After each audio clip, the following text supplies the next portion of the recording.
Сәлем қыздар, бұл шапканың мастер-классын бірінші бөлімнен көрсеңіздер болады. Ал екінші бөлімде қазір айландырып кетлевкасын жасаймыз. Ол үшін желкесінен шапканың тура центрін тауып аламыз да қазір жіп теріп бастаймыз.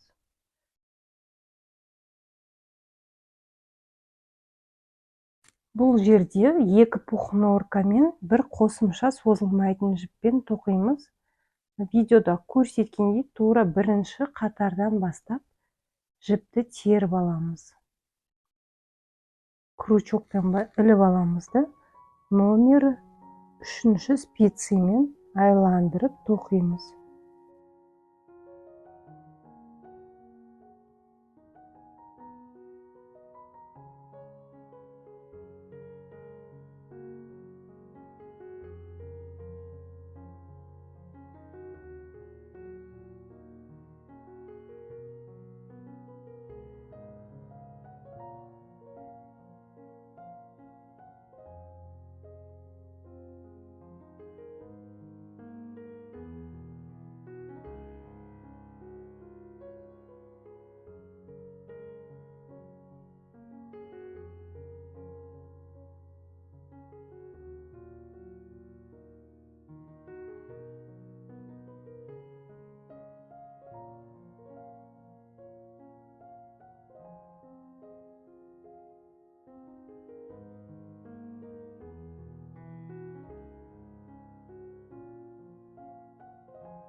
Ыңғайлы болса спицемен де іліп алуға, теріп алуға болады. Мінекей мен бұрышын қазір крючокпен іліп аламын, өйткені мына жер ыңғайсыз болып тұр.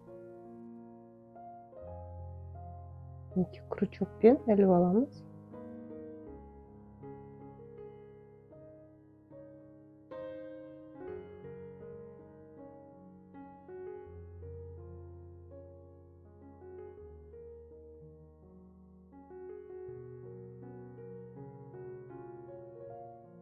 Енді осы қатардан бастап жіп теріп шығамыз.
Міне осы қатарды толығымен мына бұрышына дейін теріп аламыз.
Енді мына домалақ қып мына жағынан тереміз. Мынандай артық жіптерді кесіп тастамаймыз.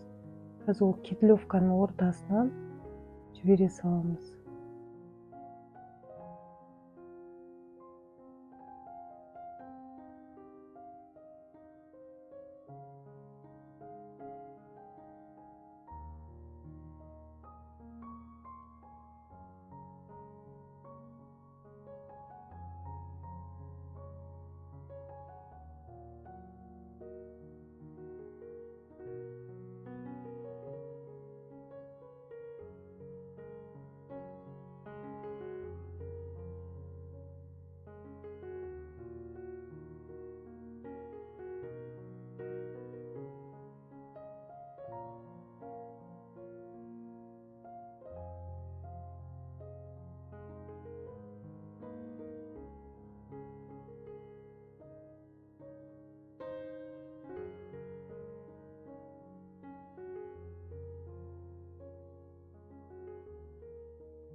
Шапканы толығымен айландырып, жіп теріп шықтым. Енді осыны 4 қатар оң қылып тоқимыз.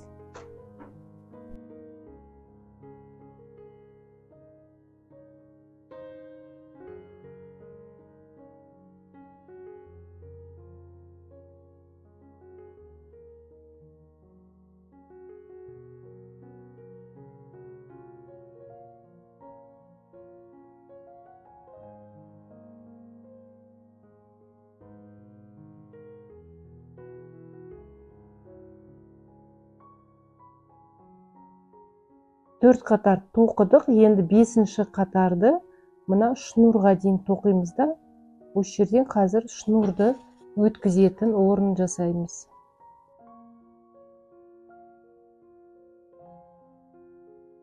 Тоқып алдық. Енді осы жерден қазір жіптерді қысқартып бастаймыз. Өйткені мына шнурды өткізетін орын жасаймыз.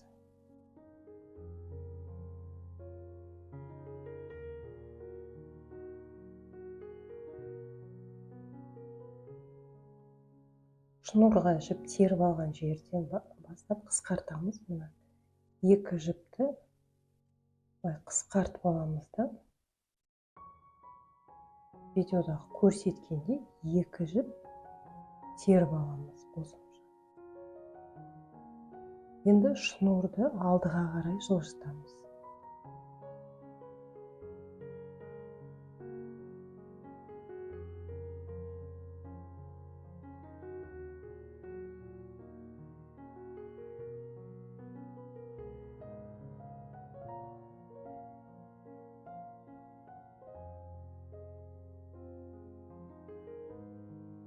Шнурды алдыға аударып алдық. Енді мына екі жіпті қысқартамыз, алдыдағы екі жіпті қысқартамыз да, ары қарай барлығын оң қылып тоқып, келесі құлақтағы шнурды да тура осылай жасаймыз. Олай барлығын 8 қатар толығымен тоқып шығуымыз керек.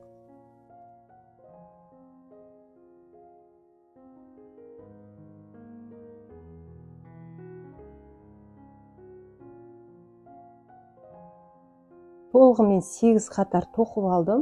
Енді мына шнур өткізген жеріміз міне былай болды. 4 қатар тоқып алдық және қысқартқан жерімізден. Енді мына артын және тоқымамызды бастаған жерден қазір крючокпен тігетін боламыз. Ол үшін тура жәнегі жіпті іліп алған жерден бұл жерге қайта кіргізіп, видеода көрсеткенде крючокпен іліп аламыз.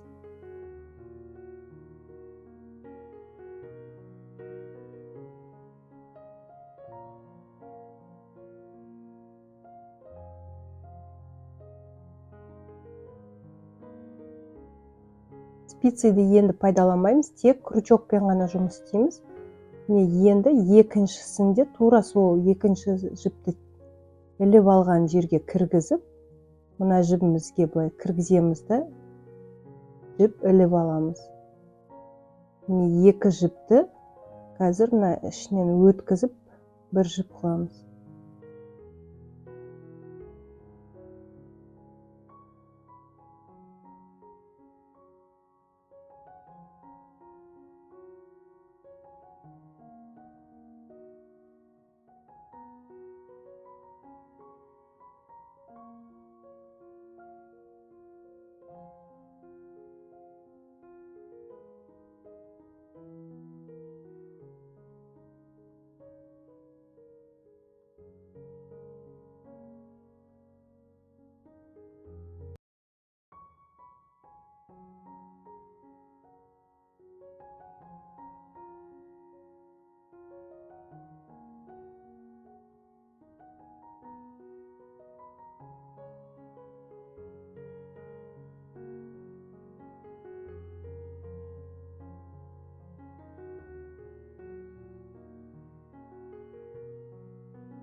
Осылай барлығын айландырып, осылай тігіп шығамыз крючокпен.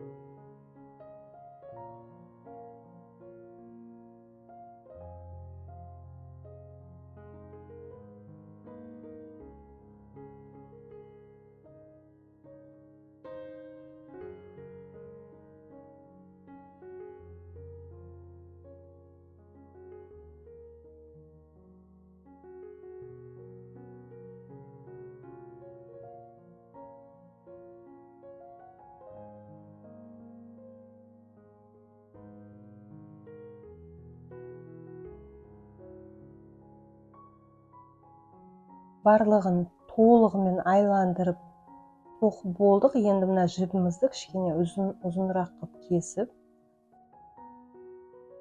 енеге сабақтап алдындағы ең бірінші болып бастаған жерімізден жібіне өткізіп аламыз. Сонда мына өрмеміз бәрі бір қалыпты болып, әдемі болып көрінеді.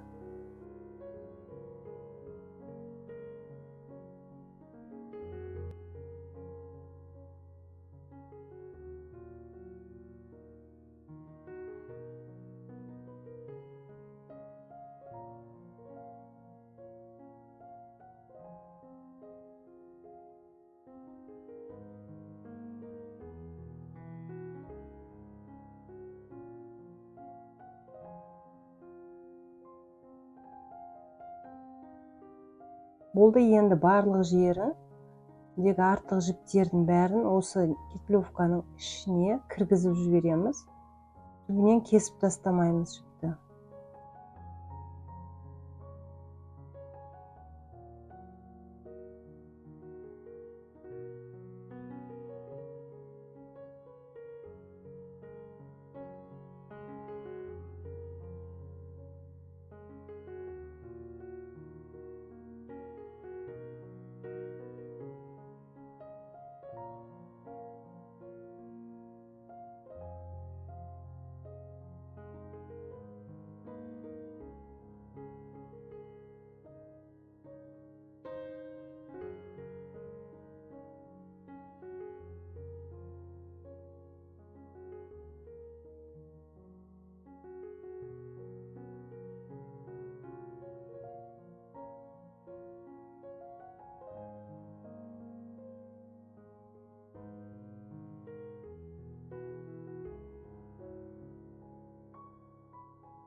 Козырегінің осы екі жағынан ине жіппен тігіп қоямыз.